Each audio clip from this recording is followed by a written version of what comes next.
Assalamualaikum warahmatullahi wabarakatuh. Kami dari kelompok Dibak yang beranggotakan Aldi Faroza, Frendi Ardiansyah, Muhammad Ihsan Ramadan, Walid Almaula, dan Yan Rizal akan mempresentasikan UAS pada mata kuliah testing dan implementasi.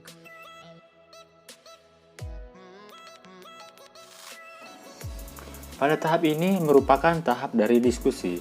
Di sini, kami melakukan diskusi mengenai sistem yang akan dibuat yang akan ditujukan kepada customer ataupun klien kami, yaitu pada PT Garuda Cyber Indonesia.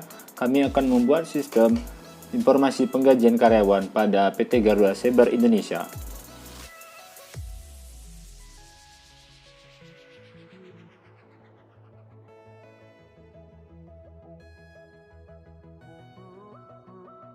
Berikutnya ada functional requirement. Kebutuhan fungsional sistem merupakan kumpulan dari beberapa fungsi yang saling berhubung dan mendukung satu sama lain dalam menjalankan sistem tersebut. Area ini menggambarkan pengorganisasian persyaratan fungsional untuk produk dengan fitur sistem. Layanan utama yang disediakan oleh produk. Berikut ini merupakan beberapa kebutuhan fungsional dalam sistem penggajian karyawan. Yang pertama ada use case diagram pada sistem penggajian karyawan. Yang kedua ada activity diagram pada sistem penggajian karyawan. Dan ketiga ada class diagram pada sistem penggajian karyawan. Berikutnya ada non-functional requirement. Kebutuhan non-fungsional merupakan kebutuhan yang mendukung dalam berjalannya fungsi-fungsi utama dari sistem informasi tersebut. Fungsi-fungsi yang mendukung kelancaran sistem informasi penggajian karyawan pada PT Garuda Cyber Indonesia dapat didefinisikan pada tabel berikut.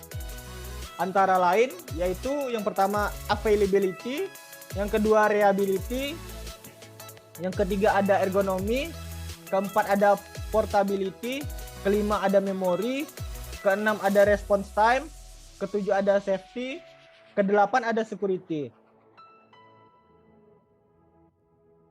Berikut ada rincian anggaran biaya, yaitu RAB. Yang pertama ada biaya subproyek profesi proyek menurut standar INKINDO. Yang kedua ada perhitungan konversi minimum personil dalam sebuah waktu dalam rupiah.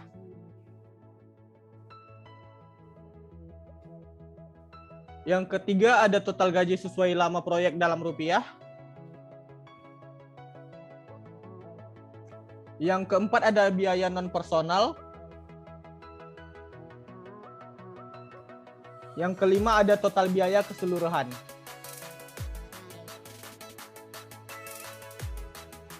Kemudian adanya tahap pengodingan, di mana tahap pengodingan adalah tahap kami ingin membuat sistem tersebut.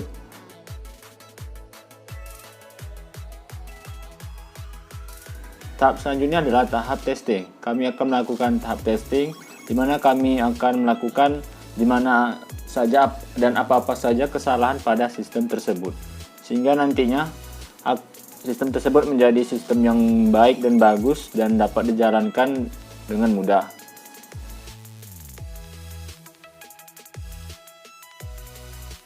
Tahap implementasi. Tahap implementasi kali ini kami akan melakukan implementasi sistem tersebut ke tempat studi kasus.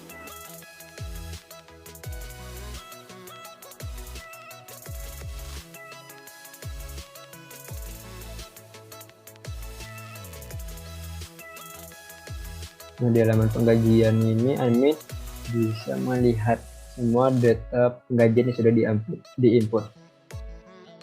Ini ada lengkap kode karyawan, nama karyawan, periodenya, gaji pokok, hingga lembur sampai total gaji. Kita coba menambahkan satu data.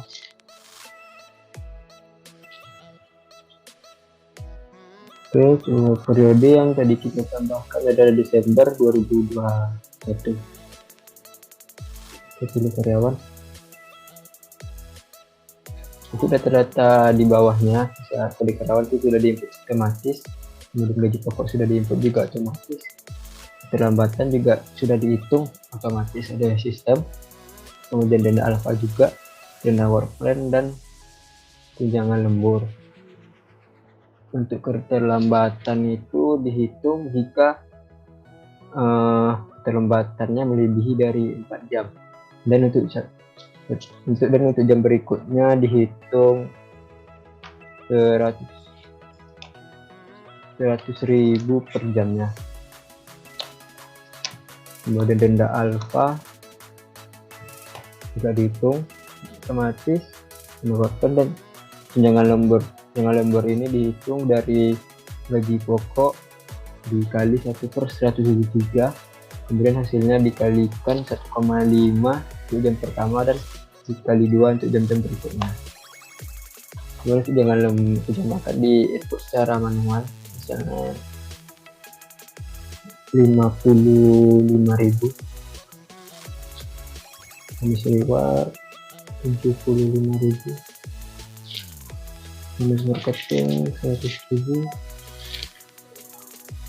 BPJS 30.000, kasbon 40.000. Akan datang. Nah, untuk validasinya sama seperti yang halaman lain, kita bisa menginput data lebih dari 2 kali untuk periode dan karyawan yang sama. Dan untuk validasi seperti inputan kosong itu juga akan menggagalkan penambahan data. Maka data gaji berhasil ditambahkan. Ini data yang barusan diinputkan. Total gajinya ada 6.700.000 sekian. Kemudian kita coba menghapus satu data. Misalnya ini, kita hapus.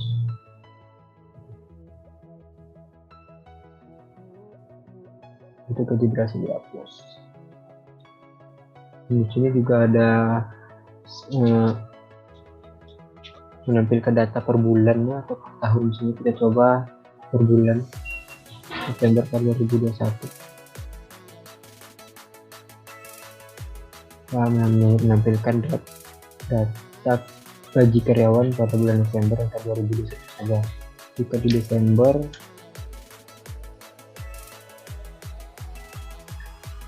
hanya menampilkan Desember 2021, jika menampilkan tahun akan menampilkan data untuk tahun 2021 saja. Tahap pemeliharaan sistem. Pemeliharaan sistem informasi adalah suatu upaya untuk memperbaiki, menjaga, menanggulangi, dan mengembangkan sistem yang ada.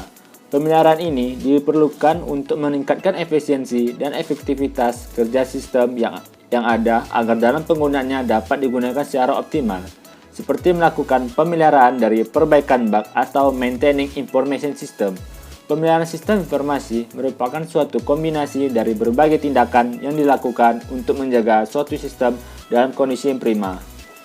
Tipe pemeliharaan yang akan diterapkan pada tahap pemeliharaan sistem informasi penggajian karyawan ini adalah menggunakan tipe korektif, yaitu di mana akan dilakukan koreksi atas kesalahan-kesalahan ataupun error yang ditemukan, sekaligus penambahan fitur baru pada sistem yang sedang berjalan. Adapun proses pemeliharaan yang dilakukan terhadap sistem informasi penggajian karyawan pada PT Garuda Cyber Indonesia adalah pada tampilan website login tidak adanya fitur lupa password, sehingga pengguna sistem mengalami kebingungan saat akan login pada sistem tersebut. Seharusnya ditambahkan fitur lupa password sehingga mempermudah user. Kemudian menambahkan pilihan fee bulan dan tahun untuk menu absensi. Sebelumnya hanya ada view keterangan absensi seperti hadir, izin, telat, alfa, dan lembur untuk menu absensi. Perbaikannya yaitu menambahkan pilihan untuk view bulan dan tahun atau absensi dalam jangka waktu tertentu atau periode. Nah, bagaimana cara mengetahui sistem tersebut berhasil atau gagal dapat diketahui melalui testing. Ada beberapa jenis software testing, yaitu 1. System testing. Sistem testing merupakan testing yang dilakukan pada saat keseluruhan sistem. Yang dilakukan tidak lain adalah end-to-end testing system untuk memverifikasi semua skenario telah berjalan dengan baik. Kemudian ada unit testing, yaitu melakukan testing yang dilakukan pada komponen atau modul terkecil dari sebuah software. Kemudian ada integration testing, merupakan testing yang dilakukan dengan cara mengintegrasi atau mengkombinasikan satu modul atau unit testing dengan modul lainnya. Fungsi utama dari integration testing adalah menguji interface di antara unit atau modul yang sudah ditesting. Kemudian ada usability testing, merupakan pengujian untuk menjamin bahwa sebuah software sudah user friendly atau ramah digunakan oleh user. Kemudian ada performance testing, yaitu digunakan untuk mengecek apakah sistem sudah memenuhi performance requirement. Kemudian ada smoke testing yang akan memeriksa bahwa tidak cacat pada software, yang akan mencegah tim quality assurance tester melakukan pengujian secara mendetail. Kemudian ada stress testing. Pengujian ini akan mendapatkan software di kondisi-kondisi seperti mendapatkan jumlah besar di luar kapasitas penyimpanan, permintaan basis data yang kompleks, atau input data terus-menerus ke dalam sistem. Kemudian ada sanity testing, merupakan pengujian yang dilakukan untuk menentukan apakah versi terbaru software yang dibangun dapat bekerja dengan baik. Kemudian ada regression testing, merupakan jenis pengujian yang dilakukan untuk memverifikasi bahwa perubahan kode pada software tidak mempengaruhi fungsionalitasnya sebagai produk.